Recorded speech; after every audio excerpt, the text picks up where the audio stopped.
जम्मू विश्वविद्यालय के उर्दू विभाग द्वारा आज साहित्यिक एवं राजनीतिक योगदान को समर्पित पुस्तक विमोचन समारोह का आयोजन किया गया है। बताते चले लगातार आप देखिए किस तरह से जम्मू कश्मीर की खबरें आपके सामने। इस अवसर पर जम्मू कश्मीर विधानसभा के पूर्व स्पीकर स्वर्गीय बली मोहम्मद इत्तू की आत्मकथा दूरे नायाब का लोकार्पण किया गया और इस आत्मकथा की ही लेखिका स्वर्गीय बली मोहम्मद इत्तू की बेटी और जम्मू कश्मीर सरकार में कैबिनेट मंत्री सकीना मसूद इत्तू वहां पर मौजूद रही। कार्यक्रम की अध्यक्षता जम्मू विश्वविद्यालय के वाइस चांसलर प्रोफेसर उमेश राय ने की। समारोह में शिक्षाविदों, साहित्य प्रेमियों, शोधकर्ताओं और गणमान्य लोगों की उपस्थिति रही।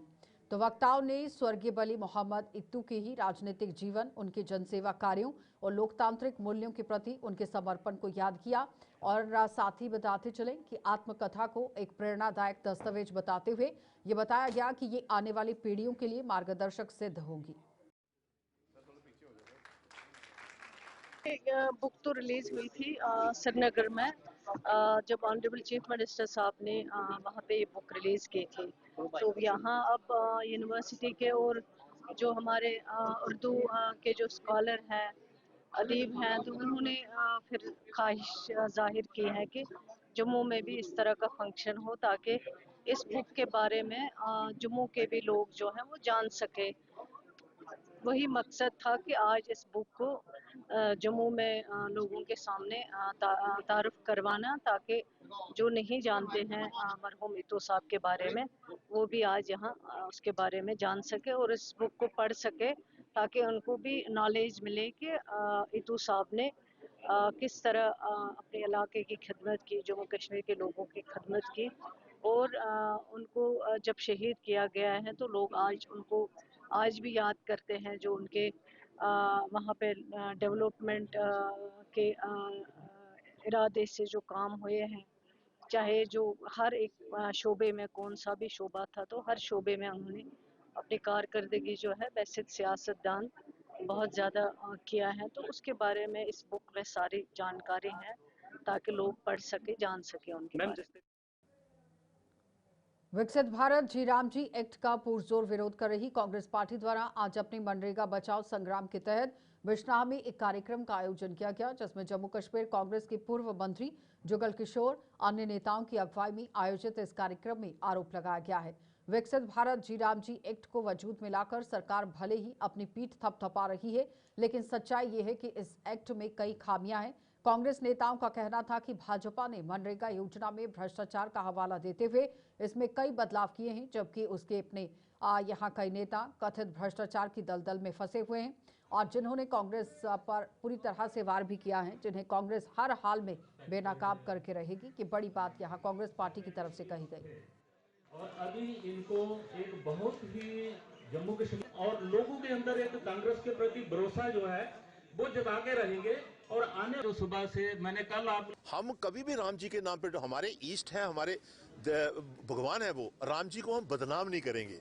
आप मुझे बताओ, मनरेगा के लिए ऊपर ये खुद ही कहते हैं कि मनरेगा में गफला हुआ, मनरेगा में फ्रॉड हुआ। मुझे आप ही लोग बताओ कि अगर कल को कोई जी राम जी स्कीम में फ्रॉड होगा तो क्या राम जी का नाम बदनाम नहीं होगा? इसमें क्या बुरा कह रहे हैं? इसलिए जो जी राम जी स्कीम विकसित है ये लोगों के साथ लोगों के साथ ये धोखा है, इसमें कुछ नहीं है, सब खाली है। और मनरेगा को इसलिए संघर्ष जो हमारा चल रहा है कि मनरेगा को वापस लाना, मनरेगा एक्ट को वापस लाना, ये मिशन स्कीम जो गलत है।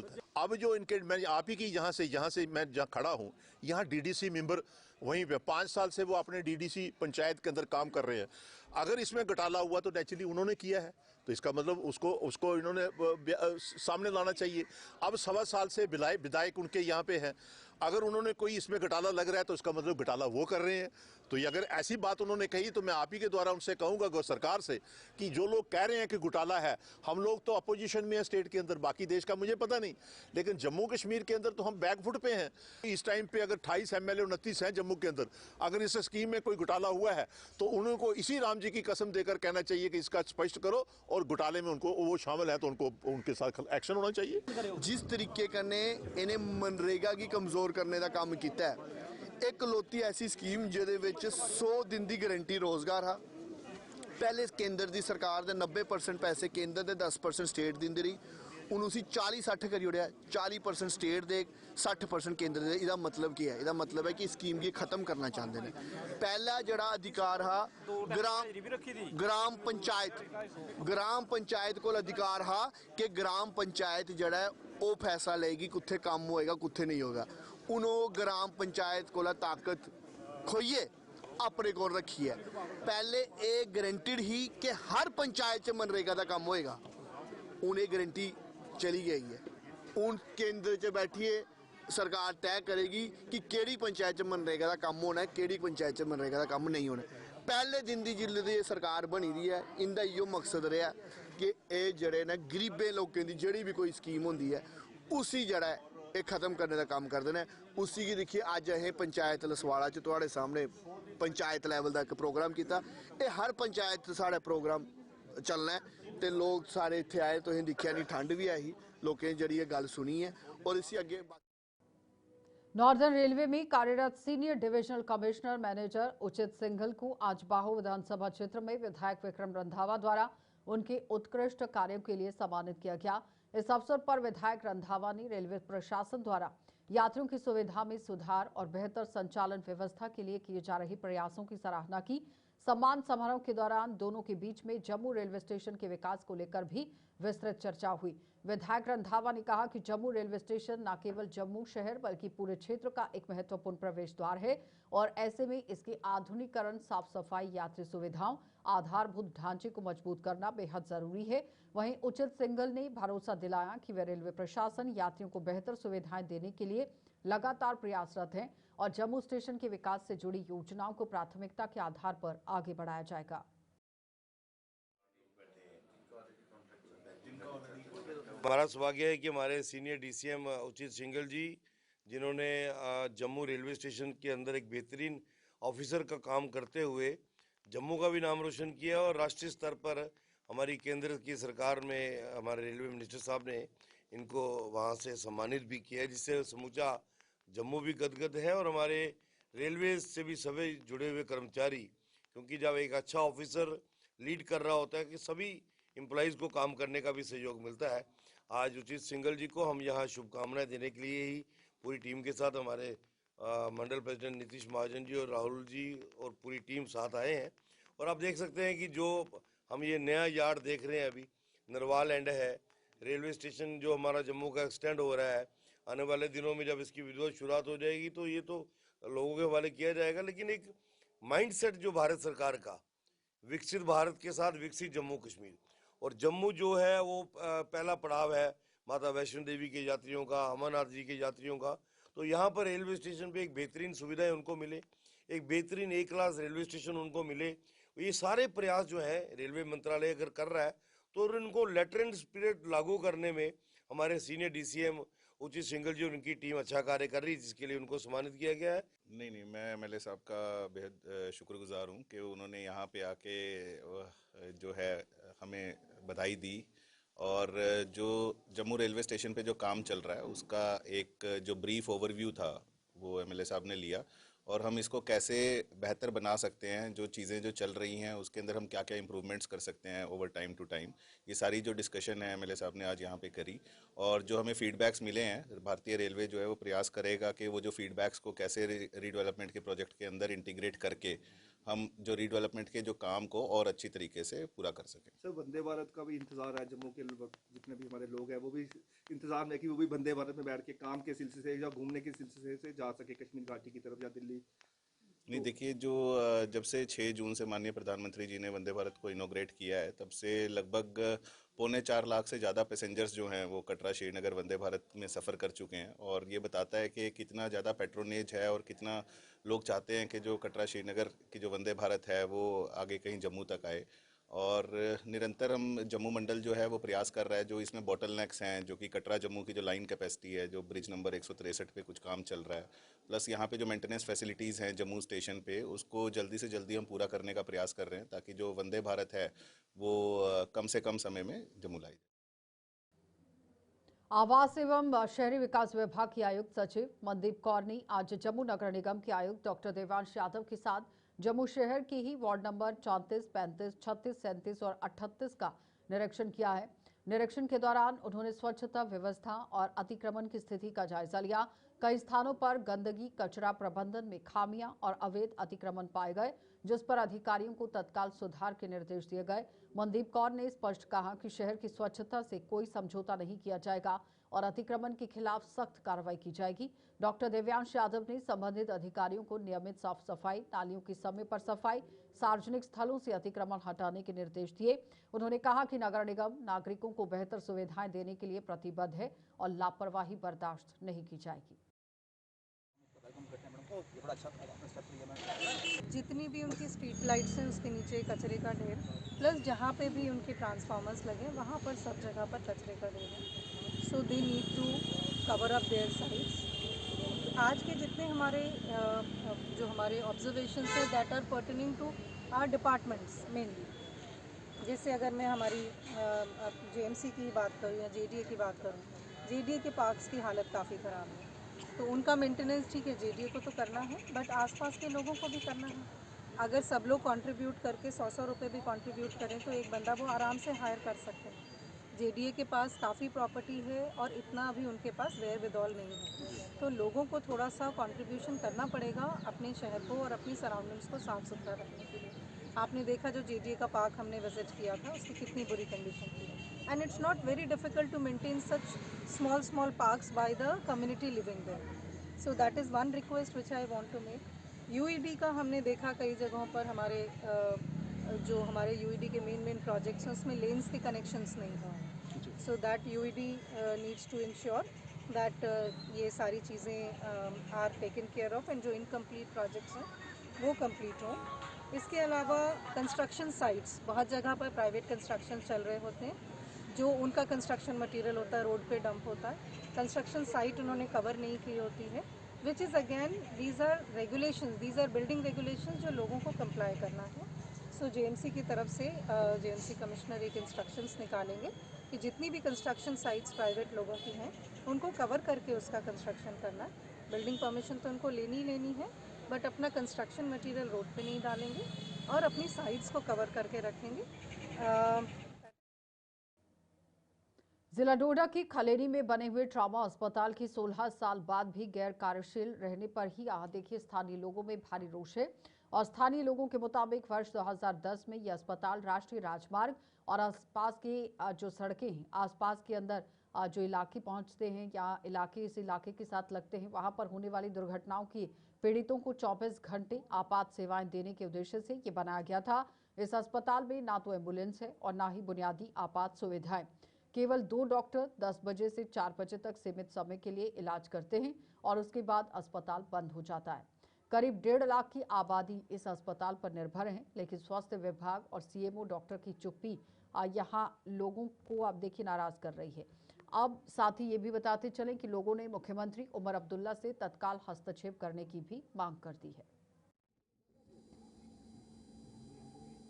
ये मजाकबाजी है या एक बिल्कुल हमको बुद्धू बनाया जा रहा है। इस इलाके को ये कोई छोटा इलाका नहीं है, मरम्मत तक ये इसका दायरा है।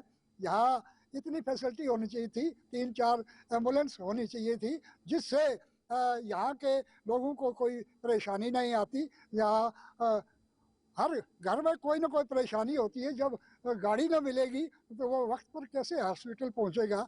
अगर फिलहाल यहाँ पर अगर ट्रामा की पूरी फैसिलिटी प्रोवाइड नहीं की गई है, गाड़ी तो होनी चाहिए थी ताकि वो समय पर कहीं दूसरे मेडिकल कॉलेज में पहुँच सकते थे, मगर ये मजाकबाजी नहीं चलेगी। अब हमको एक सख्त कदम उठाना पड़ेगा, जिससे हम अपनी मांगे सेंटर से और यूटी से पूरी करवाने के लिए कोशिश करेंगे। ये 10 साल से पहले बना हुआ है, लेकिन 2010 में यहाँ 15 साल हो गया, लेकिन जो फैसिलिटी जो उम्मीद थी वो हो नहीं है। जैसे अभी आपने देखा कि वेलकम लिखा हुआ है, ट्रामा हटा के वेलकम लिखा। वेलकम होता है खुश आमदीद आने के लिए, ये क्यों लिखा है ये कंसर्न सीएमओ ही बता सकता है, क्योंकि डिपार्टमेंट उसी का है, वो बता सकते हैं कि क्या मजबूरी थी, क्या गवर्नमेंट की तरफ से गवर्नमेंट भी देखना चाहिए। या अभी आपने देखा कि यहाँ पे एम्बुलेंस होती थी, वो भी रिमूव की, वो भी कंसर्न गवर्नमेंट बता सकती है, या मतलब इस वक्त मिनिस्टर जो सकीना इत्तू जी हैं वो बता सकती हैं, कंसर्न सीएमओ बता है, डायरेक्टर बता सकता है। तो हम कहते हैं भाई ये रिमूव क्यों किया, अगर जब यहाँ पे जरूरत थी, नीड थी पब्लिक की, यहाँ काफ़ी एरिया है, मरम्मत है, सरसी है, इधर ये क्या कहते हैं असर है, वो बटोत के बाद में असर के बाद यही हॉस्टल है, रास्ते में कोई हॉस्टल नहीं है। तो कम से कम ये गवर्नमेंट ने देखना चाहिए, गवर्नमेंट ने इसका देखना चाहिए भाई ये क्यों रिमूव की। हम तो डिमांड कर सकते हैं, ऐसा नहीं होना चाहिए। हाँ, मतलब मान लीजिए जो अभी डॉक्टर साहब यहाँ दो तीन डॉक्टर बैठते हैं, उनके थ्रू थोड़ा सा फैसिलिटी लोगों को मिलती है, बाकी कुछ नहीं है। और हम चाहते हैं यहाँ पर 24 घंटे अस्पताल खुले, और ये जो वेलकम लिखा हुआ है सामने, ये स्टिकर लगाया है, ये इसके नीचे वेलकम, वो क्या बोलते हैं, ट्रामा लिखा हुआ है।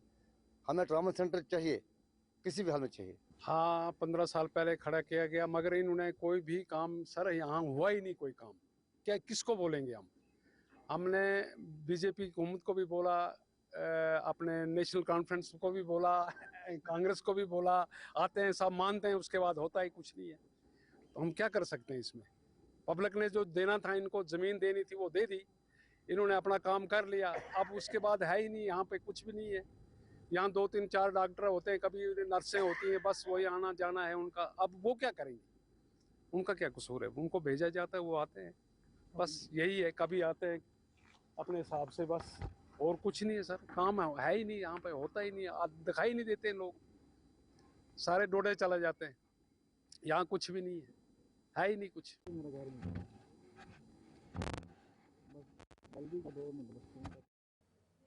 जम्मू के संजय नगर वार्ड नंबर 46 में आज बाहू विधानसभा क्षेत्र के विधायक विक्रम रंधावा द्वारा विभिन्न विकास कार्यों का शुभारंभ किया गया। इस मौके पर विधायक ने क्षेत्र में बुनियादी सुविधाओं को मजबूत करने के लिए सड़क मरम्मत, नालियों के निर्माण, स्ट्रीट लाइटों की स्थापना और साफ सफाई से जुड़े हुए कार्यों की शुरुआत करवाई। विधायक ने कहा कि बाहू विधानसभा क्षेत्र के हर वार्ड में समान रूप से विकास कार्य कराए जा रहे हैं ताकि लोगों को बेहतर सुविधाएं मिल सके।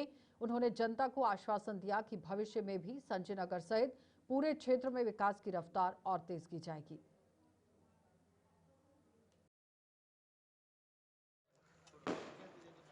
तो अभी फेस मैनर में काम शुरू करवा रहे हैं। आज हमने इस गली का जो है लेन देन का काम शुरू करवाया है। ये कॉन्स्टिट्यूंसी डेवलपमेंट फंड में से हमने 6 लाख रुपए के करीब जारी किया था, लेकिन कंपटीशन का दौर है, खींचातानी में बिलो रेट काम जो है लिए जाते हैं। अब पता नहीं कैसे भरपाई ये लोग कर पाते हैं, पर मैं ऐसा मानता हूँ कि जितना हमने धनराशि जारी की थी उतने से अच्छी गली का निर्माण होना था। अब कम रेट पे लिया गया है, लेकिन मैं गुणवत्ता में अंतर नहीं आने दूंगा। मैंने डिपार्टमेंट से भी कहा है और कंट्रैक्टर को भी कहा है कि क्वालिटी के साथ कंप्रोमाइज़ नहीं करने देंगे भैया। ये बार बार गलियाँ नहीं बननी है, तुमने कम रेट पे लिया है, ये तुम्हारी जिम्मेवारी है कि कितने से हम इसको पूरा करके देंगे। अच्छी गली का निर्माण हो ताकि गली ज़्यादा देर तक चले और लोगों को भी लगे कि जो लोग सबका साथ सबका विकास का नारा देते थे वो खाली नारा नहीं देते थे। आज ये संजय नगर का हमारा सेक्टर 4 का एक्सटेंडेड एरिया है।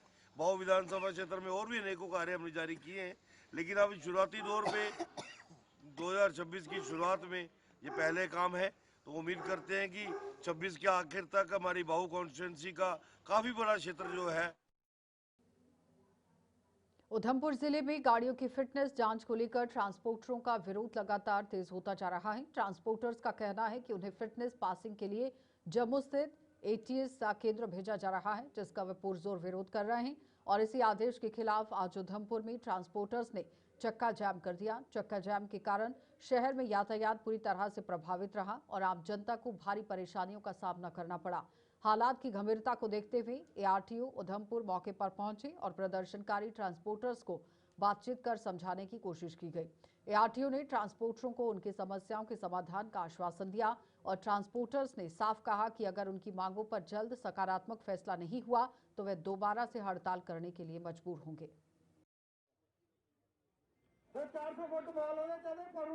ट्रांसपोर्ट एसोसिएशन इतनी स्ट्रांग है, जो लोग हमें थ्रेटनिंग कर रहे हैं, जो डराने की कोशिश कर रहे हैं, उनको मैं बता दूं कि आप किसी और को डराना, ये उधमपुर डरने वाला नहीं आपसे। अभी क्या बात आपकी हुई है? अभी तो हमारी आपके सामने बात हुई, ARTO साहब आए, मैसेज लगाए सेक्रेटरी मैम का कि कल सेक्रेटरी मैम उधमपुर में आ रही है, उनके साथ मीटिंग होगी। अगर उसके बाद मीटिंग के बाद मीटिंग को पूरा ब्रीफ किया जाएगा। जो गाड़ी डुड्डू से उधमपुर आती है उसको 10,000 खर्चा आता है, अगर वो सांबा जाएगी उसको 25,000 खर्चा आएगा और उसकी कैपेसिटी जो है 50 गाड़ी डेली फिटनेस की है। तो वहां पर जाके लाइन में लगना है क्या हमने? और हमारे डिस्ट्रिक्ट के जब 1990 से ये दफ्तर चल रहा है, आज तक प्रॉब्लम नहीं आई। किश्तवाड़ में आरटीओ गाड़ी पास करेगा, डोडा में करेगा, रामबन में करेगा, पुंछ में करेगा, कठुआ में करेगा, लेकिन उधमपुर और रियासी के लिए और रजौरी के लिए आर्डर है।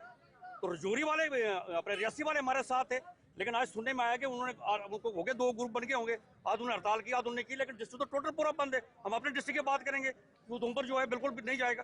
और क्यों जाएगा, किस बात पे जाएगा?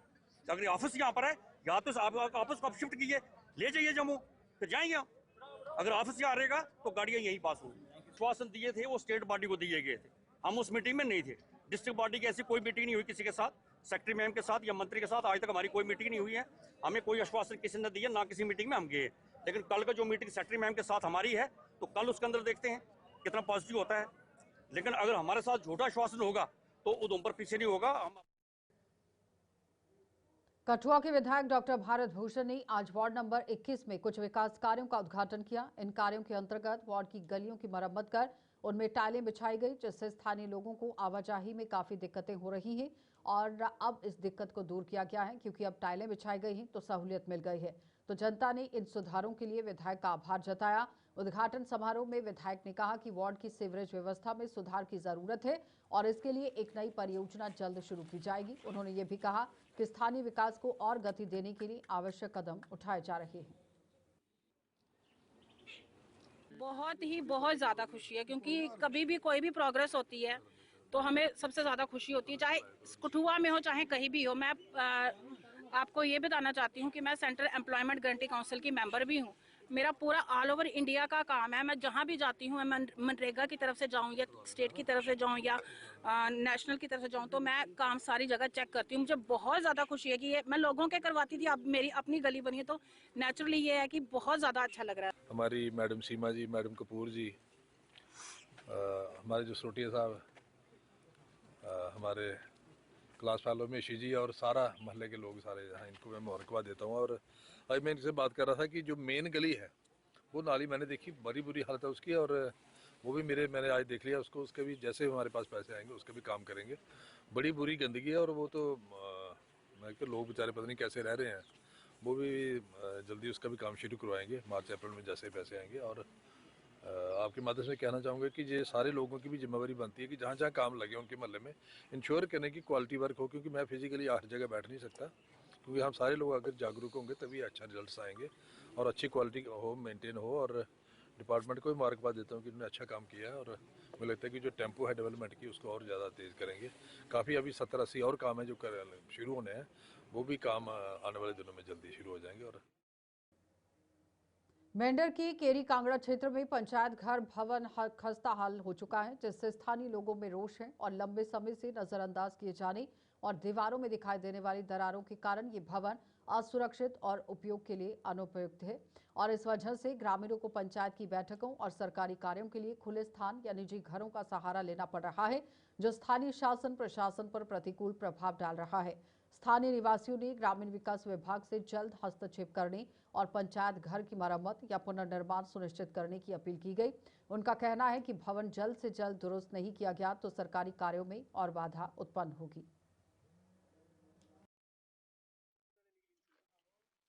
ये पंचायत घर बहुत पुराना बना हुआ है हमारा। हमने काफ़ी बार इसके बारे में शिकायतें भी की हैं और हाई लेवल तक डीसी साहब तक भी गए हैं, लेकिन आज दिन तक यहाँ इतनी कंडीशन इसकी ख़राब है कि काफ़ी बार इसके पैसे भी निकल चुके हैं, लेकिन इसका काम आज तक कंप्लीट नहीं हो पाया। और यहाँ जो भी मीटिंग वगैरह की जा रही है अपने महकमे की तरफ से या पंचायत सरपंच की तरफ से की जाती है, यहाँ कोई बैठने की जगह नहीं है, कोई बंदोबस्त नहीं है। लोगों के घरों में बैठना पड़ता है कुर्सियाँ लगा के या किसी के छत पर बैठ के वहाँ ग्राम सभा की जाती है और वो भी छुप छुपा के की जाती है। लिहाजा गवर्नमेंट से अपील है कि इस पंचायत घर का छांटपीट की जाए और इसका जो है अजाला किया जाए, या तो दूसरा अगर कोई गवर्नमेंट के पास में ऐसा कोई है अगर तो नेक्स्ट में यहाँ पर कोई गवर्नमेंट लैंड है और काफ़ी बड़ी गवर्नमेंट लैंड इसके साथ टच करती है, वहाँ पर बनाया जाए तो या तो इसको कंप्लीट किया जाए, नहीं तो लोगों की कंडीशन बहुत ख़राब है। क्योंकि यहाँ पर जो सरपंच बनता है उसकी एक जगह बैठने की कोई है ही नहीं है फिक्स। लोग जहाँ जाएं और अपनी परेशानियों वहाँ उसको जाहिर करें और सामने उसके जाके बता सकें कि हमें ये काम लेना है, ये क्या कराना है, क्या करना है। उसका कोई ऐसा सिस्टम ही नहीं है, तो लिहाजा लोगों की बड़ी परेशानी होती है। फिक्स कहीं पर भी बैठना यहाँ नहीं होता है सरपंच का। इसलिए ये जो है पंचायत घर, इसके बारे में बीडीओ साहब से भी अपील है, वो भी अपनी तरफ से कुछ लेटर जारी करें। और ऊपर गवर्नर इंतजामिया से भी अपील है, कि डी साहब से भी अपील है कि लिहाजा इसका पूरा ये अजाला निकाल के यहाँ लोगों की मुश्किलात का हल करें। आज दिन तक हमें ये पता नहीं चला कि ये जो पंचायत घर है या क्या है। ये शायद मेरा ख्याल है जंगली जानवरों का घर बना हुआ है। यहाँ बैठने की कोई जगह कोई नहीं है। सरपंच जो भी नरेगा वाले आते हैं वो अपनी मर्जी से जहाँ उनको जी चाहता है वहां जाकर बैठते हैं। चलिए, बुलेटिन में इतना ही, इजाजत दीजिए, नमस्कार।